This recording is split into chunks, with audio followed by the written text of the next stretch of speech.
Francis ở đây tôi hay thật đón view hi tụ xem về là của anh xây đón view này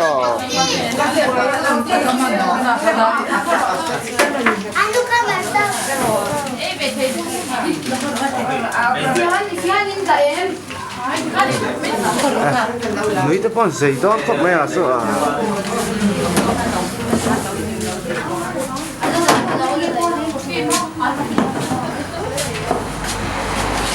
thế là tirin vui đó po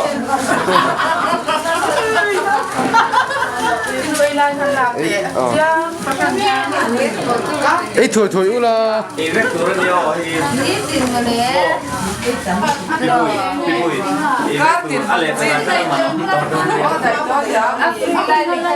free lại cho nè ấy thích mấy được chả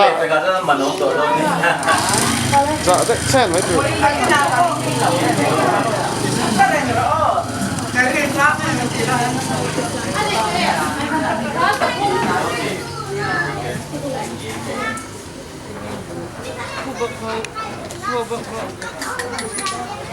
okay manager termasuk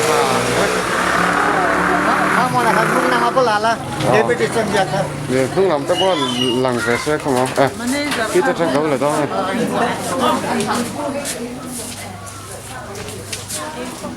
Xin tu thế. Nó. Chính hắn xuống con trang cái là tự. Nó còn là kia là cái special đấy là cái là cái. Thế rồi Francis. À. Chính em mà. Xuống lần tới con là về chứ. Hay là hay có số là xem tôi đón rồi mới mới sẽ xem tôi tụi tôi nhé làm kia mà tóc mấy